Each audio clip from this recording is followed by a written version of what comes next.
No Qual é a Linha de hoje, o psicólogo Mário Bertini vai nos apresentar a psicanálise.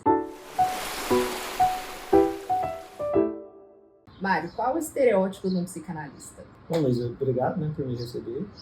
Geralmente, o psicanalista é visto como aquele que senta ali atrás do divã, fica calado, né, não fala nada, mais escuta do que fala, e no fim pergunta algo sobre sua mãe, né? Basicamente é isso, né? Uma terapia que demora anos e anos. Você pode contar sobre os ingredientes principais da psicanálise relacional? O que você apresenta como essa base, esse embasamento? Isso é muito importante, né? Porque a psicanálise ela é muito distinta desse estereótipo. Principalmente a psicanálise que eu faço, que é a relacional. A psicanálise relacional ela é justamente o oposto do estereótipo. O principal ingrediente da psicanálise relacional é justamente a relação. Esse dar e receber, essa reciprocidade, capacidade de estar com o outro, de ouvir, uma escuta generosa, curiosa. Se fosse para falar assim, a farinha, né? Se fosse para falar que é um bolo, né? A farinha é a relação, né? Os ovos são a teoria, né? E o gosto do bolo é o estilo de cada um. Então, assim, a pessoa real do analista, né, entra também. Então, nessa abordagem, quem for procurar um psicanalista relacional vai encontrar, além desse ingrediente básico, um toque daquele profissional que vai dar um tempero diferente. Isso, e eu acho que é uma das coisas que é mais cara para a psicanálise em geral e também para a relacional, que é a singularidade. Cada pessoa é especial, cada uma tem uma coisa sua específica. Nesse sentido, eu falo que a psicanálise ela é como se fosse um estilista. Reinventa a teoria com cada pessoa. E a gente acaba sendo uma pessoa para cada paciente, em função do encontro. Então, o encontro é único. E existem vários tipos de psicanálise, né? O que diferencia a psicanálise relacional dessas outras? Muito boa essa sua pergunta, porque a psicanálise é múltipla. Seria melhor falar em psicanálise. A psicanálise que eu faço é uma psicanálise que é a psicanálise relacional. E a grande diferença é que a gente pensa numa psicologia de duas pessoas. Enquanto a psicanálise tradicional pensava uma psicologia muito centrada dentro da cabeça da pessoa, o mundo de fantasias, a psicanálise relacional pensa que é impossível pensar o sujeito sem o outro. Então, o conceito de intersubjetividade, que é o como que eu apareço em função do outro que está ali comigo, ganha muito destaque. Então, acho que essa é uma das principais diferenças, né, dessa psicanálise relacional que a gente faz. Então, a pessoa real, o aqui e agora, ele ganha relevância. O que você considera que são os conceitos, as ideias principais da psicanálise relacional? Um dos principais é a mutualidade, que é justamente essa ideia, de que esse encontro, ele transforma os dois. Então, não tem alguém que tem uma hierarquia e que vai estar, a metáfora que o Freud costumava usar, do cirurgião. Então, tem alguém passivo e eu estou fazendo uma técnica em cima dela. Isso não é verdade na relacional. Na relacional, a troca. A pessoa muda e o analista também. Tem uma frase do Bion, que eu gosto muito, que ele fala assim: a análise é um encontro de duas pessoas em que uma está levemente menos angustiada que a outra. Então, acho que esse é o tom geral, né, da psicanálise relacional, da psicanálise em geral, mas principalmente da psicanálise relacional. Então, o analista se afeta com o que acontece também. Totalmente. Uma das grandes mudanças dessa psicanálise contemporânea e relacional é a valorização da contratransferência, que é tudo aquilo, né, sintetizando, tudo aquilo que o analista sente, tudo aquilo que afeta ele. Para o Freud, quando ele descobre a contratransferência, ali nos primórdios da psicanálise, ela era algo a ser combatido, algo que ia impedir a neutralidade. Hoje não, hoje a gente trabalha com o contrário. Só é possível estar com o outro de uma maneira ética se eu estiver atento a como que ele me afeta. A subjetividade, a mente do analista passa a ser a principal ferramenta. E a relacional leva isso ao extremo. Abraça esse conceito radicalmente. Radicalmente. A gente brinca que tem, na psicanálise contemporânea, tem os relacionais com R minúsculo e o relacional com R maiúsculo. O centro da psicanálise relacional que eu faço, com R maiúsculo, é justamente a intersubjetividade, a mutualidade. São basicamente os principais conceitos da psicanálise relacional. Qual é a visão de ser humano, de mundo, dessa abordagem?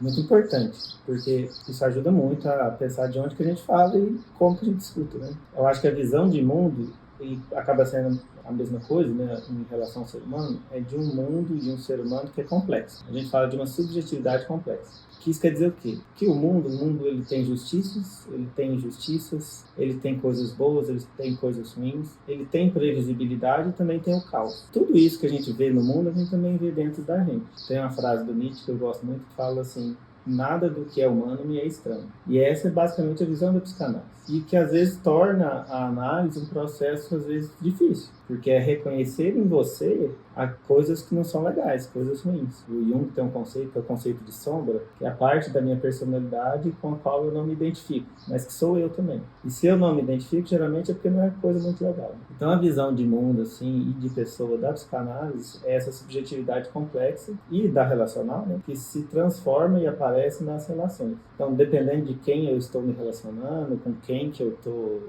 em contato, surge um estado de self, né?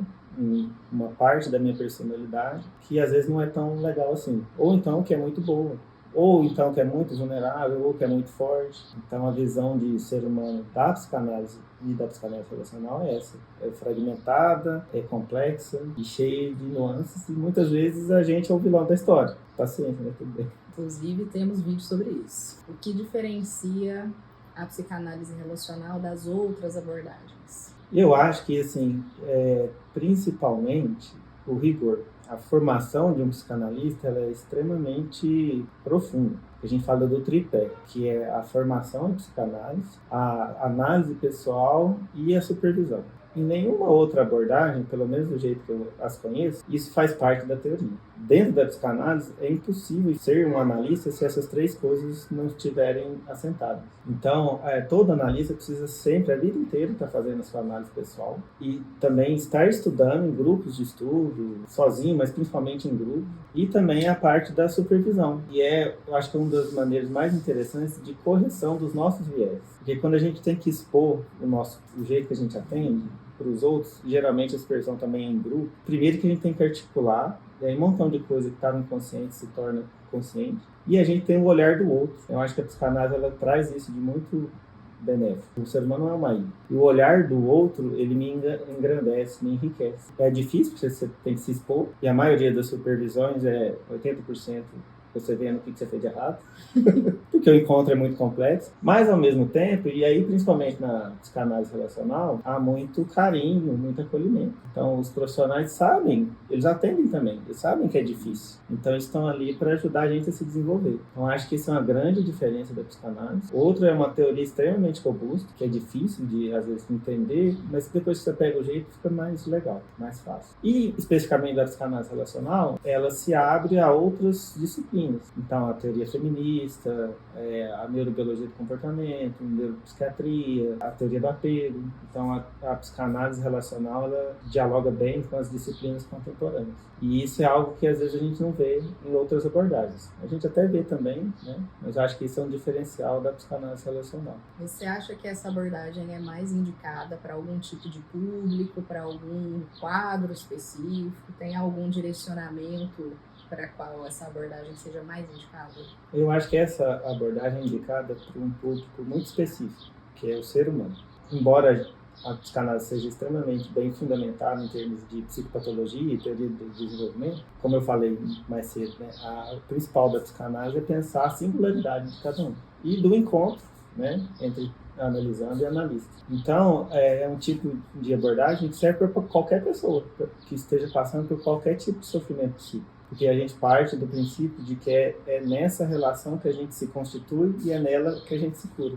Óbvio, a gente tem vários estudos que mostram esse tipo de abordagem e muito bem com pessoas que têm traumas complexos, de abusos na infância, negligência, pessoas que têm transtorno de personalidade. Boa parte do desenvolvimento teórico recente da psicanálise vem da teorização dos transtornos borderline, né, que são o paradigma dos transtornos de personalidade. Mas, mais uma vez, qualquer pessoa que esteja em qualquer tipo de sofrimento se beneficia de uma relação que parte do princípio do cuidado. Essa relação cuidadosa e rigorosa para poder estar com o outro. Dizem aí nos bares da vida que os psicanalistas dão muita ênfase no passado da pessoa. Ela vem trazendo uma dor, um sofrimento de agora, algo que está acontecendo, e o psicanalista vai pedir para olhar lá na infância. O que você pode falar sobre isso? É muito legal essa questão. Mesmo na psicanálise clássica, tradicional, ela não é necessariamente verdade. É óbvio que uma das principais formulações, né, da psicanálise é a importância de historicizar o sintoma. Para historicizar o sintoma, a gente precisa ter um domínio sobre a nossa história pessoal. E a psicanálise é uma psicologia do desenvolvimento. Então, ela pensa o seu estado atual a partir da sua história. Só que, em momento nenhum, o aqui e agora some. Até o próprio Freud fala isso. Toda a mudança se dá na transferência. O que significa isso? A atualização do passado no presente em relação com o analista. Então, de fato, é uma dialética entre o presente aqui e agora e o passado. Eu uso muito essa metáfora. A gente faz um pêndulo. A gente vai para o passado e a gente vem para o presente. Mas o passado sempre está no presente. E aí tem uma distinção até interessante, que são dois tipos de intervenções que a gente faz. Intervenção na transferência ou da transferência. A intervenção da transferência tem uma tendência a ir para o passado. Aqui você está falando como se fosse a sua mãe, esse meu silêncio lembra o abandono da sua mãe. E a gente pode falar do abandono da mãe, abandono do pai, abandono de quem quer que tenha cuidado. Ou então eu posso falar assim, esse silêncio meu te incomoda, né? Me fale sobre isso. E aí a gente não faz referência nenhuma ao passado. Então, de fato, é esse interjogo entre o passado e o presente e como que o passado se manifesta no presente. Eles estão sempre juntos, mas às vezes dá para dar uma ênfase maior em um e no outro. Exatamente. Tem uma frase do Freud que eu gosto muito, que ele fala assim: arranhe o adulto e encontrarás a criança. Eu acho que é essa a dialética. O adulto está ali e a criança também. E a gente tenta entender com a pessoa, mas sempre no momento presente, sempre presentificando. Embora haja, assim, essa tendência, às vezes, a recontar essa história, que é uma das coisas que cura também. Você tem um domínio maior sobre a narrativa de si. O que você gostaria que as pessoas soubessem sobre a psicanálise relacional?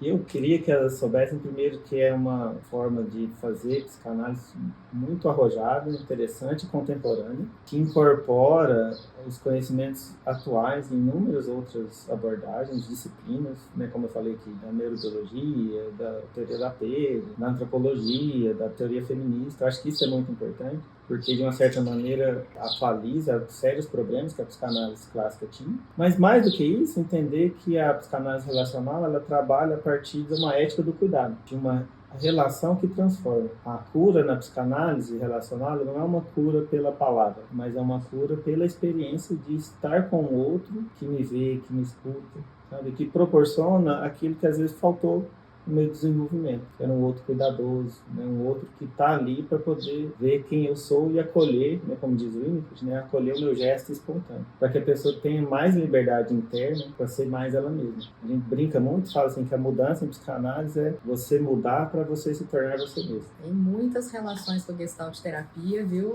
A gente vai explorar isso em outros vídeos. Como que as pessoas podem te encontrar para conhecer melhor seu trabalho? Claro. Eu acho que, principalmente aqui, né, no Instagram, quem estiver vendo aqui o vídeo no Instagram, tem lá o meu perfil, né, de psicólogo, tem o do Instituto Afetos, né, que é um instituto de psicanálise relacional e contemporânea, que a gente oferece cursos, formação, supervisão. Pode procurar, conversar com a gente. Também tem meu site. E acho que é isso, né? Na vida também, nos bares, aqui em Uberlândia. Acho que principalmente são esses os canais. Muito obrigada por tudo que você trouxe. Continua acompanhando os próximos Qual é a Sua Linha. Até mais.